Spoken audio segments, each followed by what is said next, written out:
Yo estaba haciendo la devolución individual y la calificación del trabajo práctico número 7 y al verlos en general me di cuenta de que había dos grandes errores de interpretación, muy importantes errores de interpretación. Entonces, como eran 4 temas y de los 4 en 2 temas había errores muy grandes de interpretación, asumo que el práctico lo confeccioné mal yo. Entonces dejé de calificar individualmente, porque o iba a haber una gran cantidad de alumnos con muy mala nota, incluso los que ya había calificado que tenían buena nota, no es que estaba todo bien hecho. Y para no dar lugar a malas interpretaciones, preferí dejar de calificar y quiero hacerles ahora una devolución en general para aclarar dos grandes temas. No obstante que son unidades que ustedes, los que aprobaron los parciales, pueden decir, bueno, no tengo que verla más. En realidad no es así, porque sobre la base de estas unidades se van asentando la siguiente. Entonces el concepto que se traslade mal aprendido va a incidir en el futuro también. Entonces, vamos a hacer un análisis del práctico en sí mismo. Cuando quieran pueden pararme y hacerme alguna pregunta. Les voy a compartir la pantalla del práctico. Entonces, el primer tema era: realiza un esquema o resumen de procedimiento de la negociación colectiva en el ámbito privado. ¿Cuál es la ley que nos dice cómo es el procedimiento de la negociación colectiva en el ámbito privado? Eso es para que me contesten. Voy a esperar la respuesta.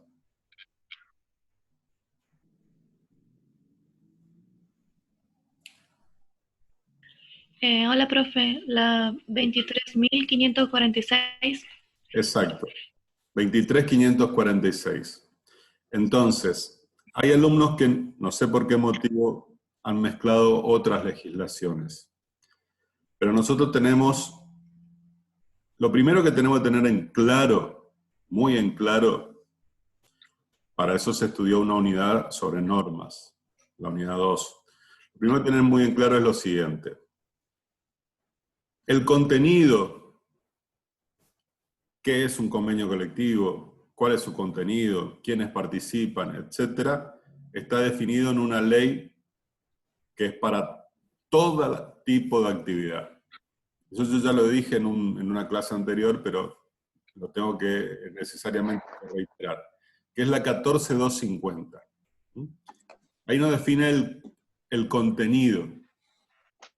Esa ley se aplica en cualquier ámbito, público o privado, porque es general. Pero además del contenido, nosotros tenemos el procedimiento, es decir, la ley que nos dice cómo se hace. Y para ver cómo se hace, ahí sí hay diferencias. Tenemos una forma de hacer el convenio en el ámbito privado y otra en el ámbito público. Son parecidas, pero no son iguales. Entonces, el primer punto del práctico ya les definía que estábamos en un ámbito en especial, que era el ámbito privado. Y efectivamente la ley que regula es la que mencionó la compañera. En el ámbito público, la ley que regula el procedimiento es la 24.185. Bueno, entonces, primero tenemos que saber dónde estamos parados. ¿Dónde estamos parados? En el ámbito privado. Vamos a basarnos en esa ley. Entonces, lo que había que hacer era un resumen o un esquema de ese procedimiento regulado en esa ley que nos explique, el resumen nos tenía que explicar cómo era el inicio, el desarrollo y la conclusión de esa negociación colectiva y si había requisitos, qué requisitos había que cumplir. Entonces, ¿por qué el resumen? ¿Por qué un resumen o un esquema? Porque si ustedes pintan la ley, copian y pegan, difícilmente después estudien eso. El momento de estudiarlo, por eso yo le había puesto en el aula virtual que el práctico estaba hecho para ayudarlos a estudiar para el parcial. Si ustedes trataban de hacer un resumen de cómo era la negociación, seguramente iban a estar en mejores condiciones en el parcial o en general, porque también pasa que nunca más se vuelve a ver la materia y lo que aprendemos ahora es lo que nos queda. Entonces, el inicio de la negociación está descrito en un artículo. La idea no era copiar el artículo, pero bueno, no importa, hay alumnos que lo han hecho. Lo importante era que tenían que ubicarse en esa ley. Muchos lo hicieron, pero otros no. Entonces, la negociación tiene un inicio, y el inicio es la voluntad de alguna de las partes de empezar una negociación que se manifiesta en una notificación. Esa voluntad se pone de manifiesto en una notificación por escrito que se le hace llegar a la otra parte y también se le comunica al Ministerio de Trabajo. Entonces, en ese escrito se pone de manifiesto la voluntad de negociar y ya hay que decir en ese escrito qué representación tiene uno y qué es lo que está queriendo negociar. Está clarísimo. El desarrollo de la negociación transcurre alrededor de audiencias, donde las partes van a debatir y lo tienen que hacer con un condicionante que les pone la ley, que es la buena fe. Esa buena fe tiene ciertas características que la hemos visto en otra clase, que están explicadas en la ley, y si todo concluye bien, concluye con un acto administrativo del Ministerio de Trabajo que es la homologación.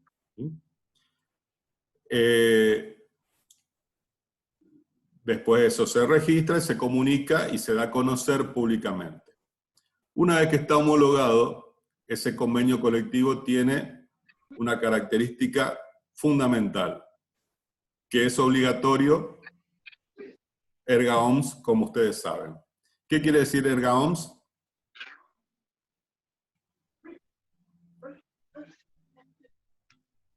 ¿Algún que me conteste? Ante todos. Exacto. Para todos. Ante todos y para todos. ¿Quiénes serían todos? Todos los... Afiliados y no afiliados. Claro. Siempre tendemos a ir hacia la parte obrera, que está bien, pero no nos podemos olvidar de la parte empresarial. La representación que cada una de las partes que negocia tiene implica que para cada una de esas dos partes, empleador y trabajador, los representados son los todos de cada una de las dos partes. Es decir, el que tiene la personería gremial de camioneros representa a todos los camioneros. El que tiene la representación empresarial de los camioneros, uno o dos o tres entidades, ustedes saben que del lado empleador pueden ser grupos de empleadores o de asociaciones profesionales de empleadores, representan a todos. Como los representan a todos, cuando ellos firman, los obligan a todos a cumplir. Entonces, si lo que se negoció fue una escala salarial, todos los empleadores que fueron representados por esa delegación, acá me hace una pregunta. Bueno, tienen que cumplir con esa escala. ¿Cuál es la pregunta? Mercedes Cuyuá.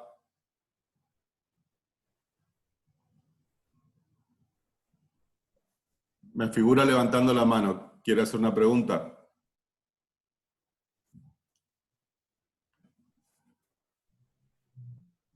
¿O fue por error el que levanta la mano? Bueno, doy por hecho que fue por error. Entonces continuamos de la forma en que lo estábamos analizando.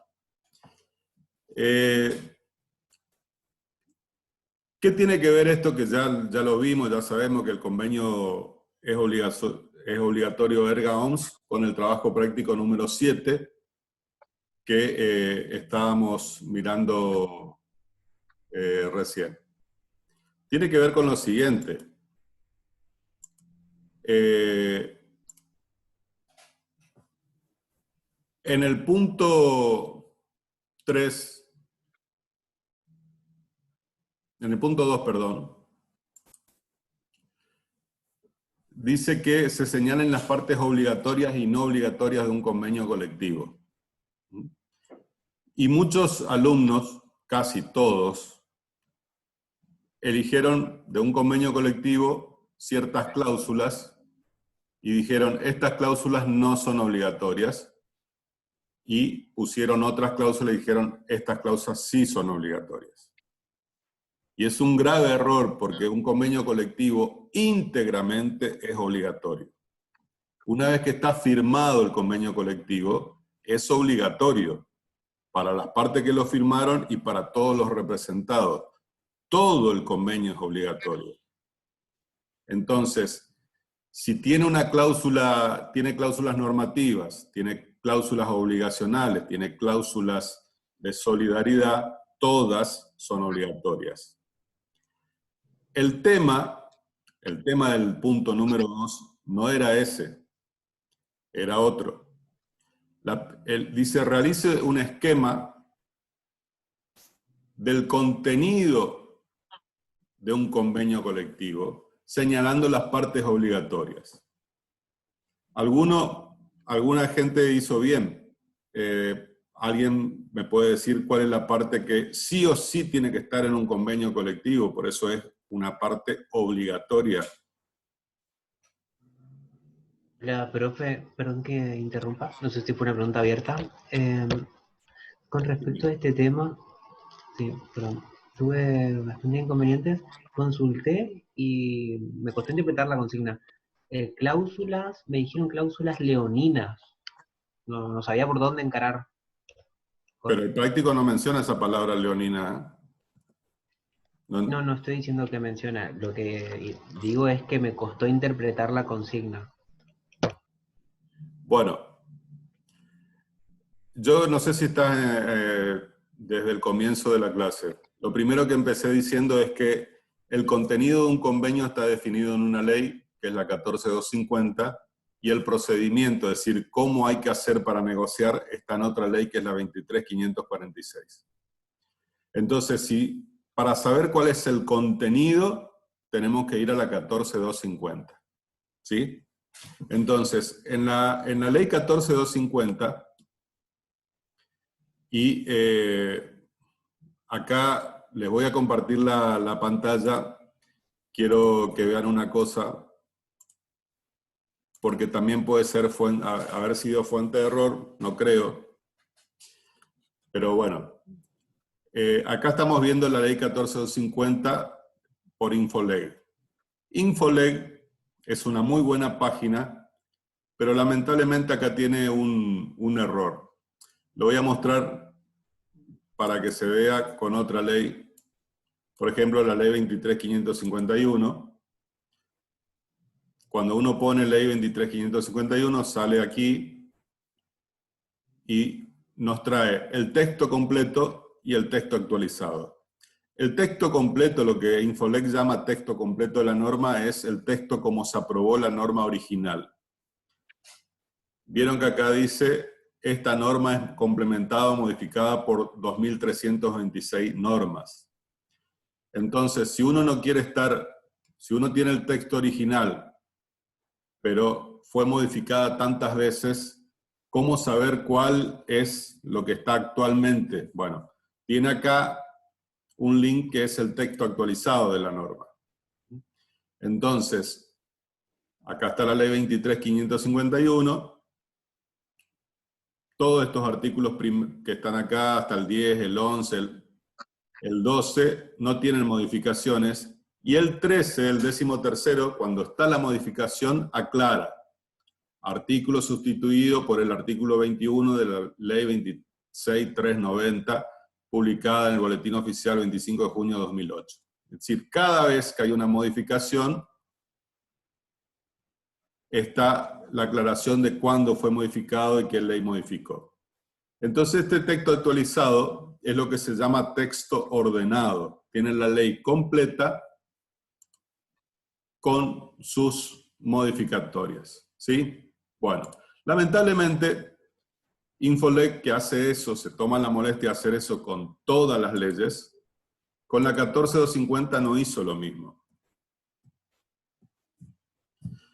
Entonces, si uno pone 14250, sale la ley y solo sale el texto completo, no sale el texto actualizado. Cuando uno da clic en el link, este texto es incompleto, no está actualizado, pero acá dice, véase decreto 1135 del 2004, y acá sí está el texto ordenado, primero de la ley 14250 y después de la ley 25346. Bueno, perdón, 23546. No incide en el práctico en sí, porque el artículo que era importante no tiene modificación. Acá el artículo 3º de la ley 14250 dice, las convenciones colectivas deberán celebrarse por escrito y consignarán, es decir, usa un lenguaje imperativo. ¿Se dan cuenta que es un lenguaje imperativo? Deben celebrarse por escrito y consignarán, no les da alternativa. Justamente porque no le da alternativa y usa un lenguaje imperativo, este es el contenido obligatorio. Todo convenio colectivo de trabajo debe tener lugar y fecha de celebración, nombre de los intervinientes, acreditación de sus personerías, actividades y categorías que se refieran, zona, aplicación, periodo de vigencia y materia objeto de la negociación. Ese es el contenido obligatorio. Y eso es lo que pedía el punto 2 del práctico. ¿Cuál era el contenido obligatorio de un convenio colectivo? ¿Y cuál es el contenido no obligatorio?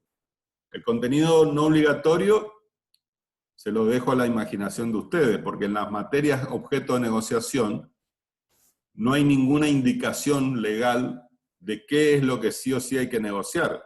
No hay nada que sí o sí haya que negociar. Es la voluntad de las partes. El sector empresario puede tener voluntad de negociar, por ejemplo, suspensiones del personal por la pandemia y el sector obrero puede tener interés en negociar el sueldo. ¿Se dan cuenta? Entonces, hay gente que se dio cuenta que puso que el contenido obligatorio era este y que puso que el contenido no obligatorio eran las cláusulas normativas, obligacionales y de solidaridad. Efectivamente, pueden no estar. Puede haber un convenio que no tenga cláusula de solidaridad. Puede haber un convenio que no tenga una cláusula obligacional al estilo de una paz social. Puede haber, porque eso no es obligatorio. La materia en que se está negociando, o sea, el tema que se ha negociado, es libre. Lo que no es libre es que el convenio sí o sí tiene que tener una formalidad, por escrito, lugar y fecha, nombre interviniente, etc. Entonces esto que yo creo que es sencillo, pero tal vez no se interpretó adecuadamente, no me parece un error grave que alguien no se dé cuenta que esta parte de la formalidad es el contenido obligatorio. Lo que sí me pareció grave es que alguno crea que un convenio colectivo tiene algunos artículos que no es obligación cumplir y otros que sí. No. Una vez que está firmado, todo hay que cumplir. O sea, la obligatoriedad de que está hablando la pregunta del práctico no es esa obligatoriedad. Los convenios hay que cumplirlos íntegramente. ¿Alguna duda al respecto? No, re claro, profe. Bueno, entonces, el otro tema, sí, ¿Alguien quiso hablar? Bueno, vuelvo a compartirle la pantalla del práctico para reflexionar sobre un puntito. El punto 4. ¿Qué diferencia existe en que un convenio sea negociado por una asociación sindical de primer grado, de segundo o de tercero? Acá sí era muy importante que tuvieran la ley 14250 íntegra, no la original. Acá sí era importante, y la verdad que yo no sabía que Infolec no daba la información de una forma diferente a otras leyes, porque ahora le voy a mostrar por qué es fundamental. Vamos a la ley.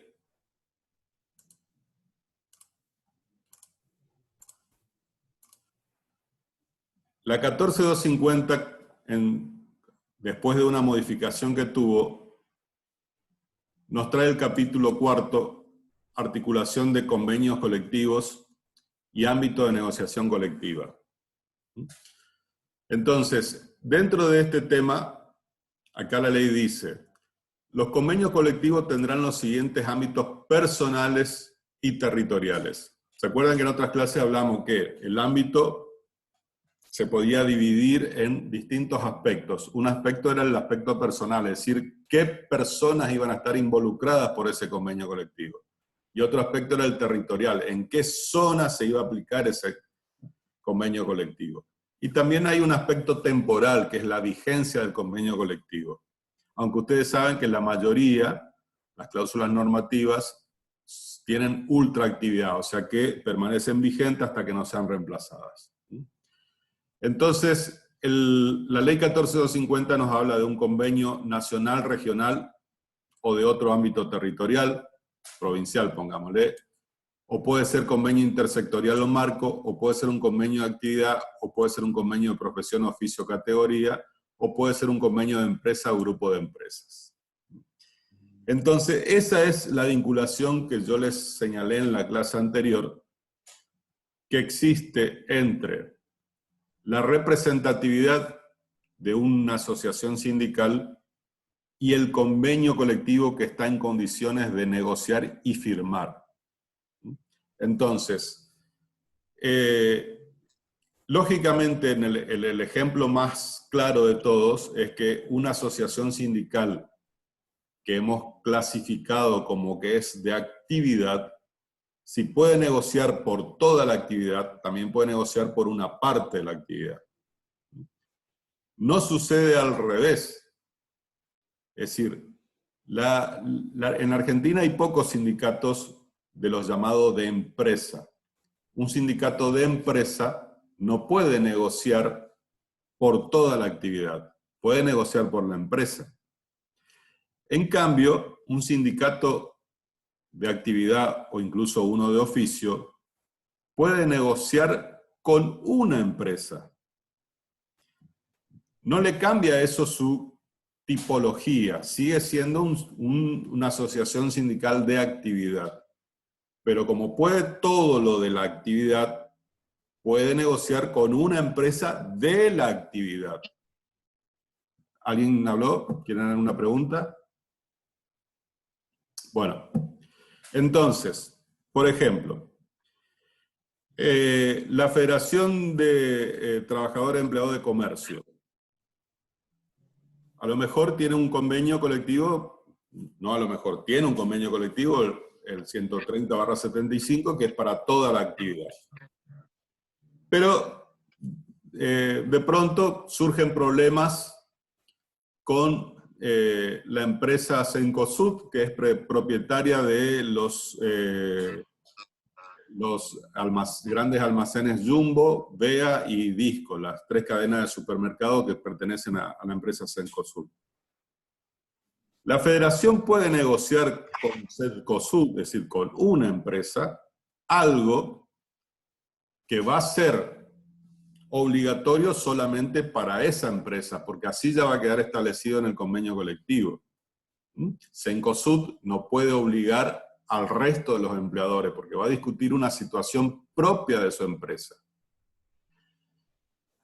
Quiere decir que no solamente los sindicatos de empresa negocian con una empresa.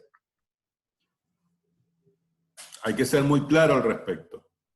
Si existe un sindicato de empresa con personería gremial, nadie más se puede meter ahí. Nadie más, porque es el que tiene la representación para esa empresa. Quiere decir que a una actividad, un sindicato de empresa le sacó un pedacito y a partir de ahí, para ese pedacito, ese sector de la realidad, solamente el sindicato de empresa es el que negocia, discute y aprueba las cosas. Ahora, en la asociación sindical de actividad puede negociar con una empresa, con una condición que le pone el artículo 17 de la ley.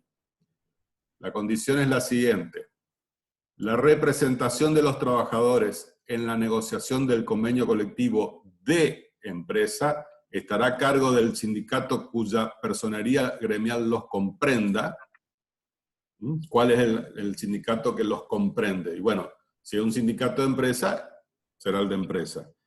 En comercio es un sindicato de actividad. Y ese sindicato de actividad puede discutir con una empresa con la condición de que integre a la negociación con delegados de personal de esa empresa en particular. Bien. También había un error importante.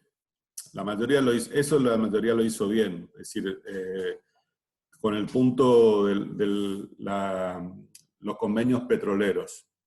No tiene mayor importancia. Es decir, lo que me interesaba a mí es que ustedes, yo ya sabía, porque la cátedra tradicionalmente trabaja así, que en la parte de las clases de la doctora Gómez Carelli ustedes iban a buscar cláusulas normativas dentro del convenio colectivo de trabajo de empleados de comercio. Y esto era una búsqueda de cláusulas normativas, porque las referidas a seguridad son normativas, en otro, solamente para, bueno, tener una mirada más amplia del tema. No era tan relevante el problema ahí. Lo que sí me pareció relevante son las dos cosas que he aclarado, que les pido por favor que si alguno todavía no terminó de entender, me lo haga saber. Y bueno. La clase de hoy ya va a finalizar, porque en realidad no quiero avanzar sobre aspectos prácticos de la unidad número 7 cuando todavía no han visto la teoría. Y la doctora Gómez Carelli me pidió que efectivamente que me maneje de esa forma, y por lo tanto esta es la única, no va a haber una reunión posterior a esta. La unidad 7 tiene que ver con conflictos colectivos del trabajo, y a pesar de la cuarentena, se están desarrollando importantes conflictos colectivos de trabajo. Les voy a mostrar brevemente una publicación donde ustedes pueden ver, por ejemplo acá, Asindar La Matanza. Asindar es una gran empresa siderúrgica argentina. Bueno, ahora ya sus dueños no son argentinos, pero funciona en Argentina desde hace muchísimos años. Y se está desarrollando en dos plantas que tiene Asindar en la Argentina, que son Asindar Villa Constitución y Asindar La Matanza, un conflicto colectivo de trabajo. Ahora no me está demorando en descargar. Acá Asindar suspende y despide trabajadores en plena cuarentena. Esto ha implicado el desarrollo de un conflicto colectivo. Otro es en la planta de FATE, que es una planta tradicional de fabricación de neumáticos. Ahí se está desarrollando un conflicto colectivo en rechazo a los recortes y suspensiones en este momento. Otra de de los conflictos que ustedes pueden encontrar es el frigorífico Penta en provincia de Buenos Aires, que ha cerrado la fábrica y a pesar de la pandemia los trabajadores se han movilizado y han hecho pública su disconformidad y han elaborado un plan de lucha al respecto. Entonces, bueno, los felicito por los parciales y le he mostrado 3 páginas, pues pueden encontrar más. Por ejemplo, hay un gran conflicto en desarrollo en la cuestión minera en estos momentos. Hay conflictos colectivos de trabajo a raíz de la pandemia en el tema de salud. Y bueno, también hay importantes conflictos que están en desarrollo en el área de aeronáutica. Ustedes saben que el gobierno nacional anunció su intención de unificar aerolíneas argentinas con líneas aéreas Austral, y alrededor de eso ya se está planteando un conflicto colectivo, aunque recién está comenzando, pero son todas cosas que les pido que vayan siguiendo en las noticias o busquen, o pueden buscar otros conflictos que se desarrollan en estos momentos para el miércoles que viene, cuando nos juntemos, poder conversar al respecto. ¿Alguna pregunta? Acá dice que Silvina hace una pregunta por el chat, no sé si está completa. No, profe, era de hoy cuando usted preguntó. Ah, bueno, perfecto, gracias. Bueno, una cosa quiero decirle, por las dudas que ustedes o esté alguno presente o conozcan. 56 alumnos han rendido el parcial, pero no son 56 los alumnos que me han enviado trabajos prácticos. Todos los trabajos prácticos enviados son los que, de acuerdo a la reglamentación que existe ahora por la cuarentena, son los que definen la asistencia. Es decir, no coincide la asistencia al parcial con la asistencia a los trabajos prácticos. Ustedes saben que para promocionar necesitan aprobar los parciales y la asistencia de los prácticos. Las notas de los prácticos son importantes para que uno tenga una evaluación general de los alumnos, pero en este momento, con la nueva reglamentación, no es determinante. Quiere decir que en los prácticos se pueden equivocar. Si una vez sacan 10, los felicito. Si en la otra sacan 4, no importa, en el siguiente sentido. Sí, los trabajos prácticos grupales, la misma nota va para cada uno de los integrantes del grupo. Es decir, si un trabajo grupal tiene 10, tiene 10 cada uno de los integrantes. Pero la nota no es lo importante. Los trabajos prácticos son para equivocarse y corregir. El momento de equivocarse es ahora, cuando están estudiando. Distinto es si ya fueran profesionales y se equivocan. Entonces, no se preocupen tanto por las... Yo me preocupo cuando veo un trabajo mal hecho, cuando no han entendido, o cuando me doy cuenta que no se han tomado la molestia de mirar los materiales.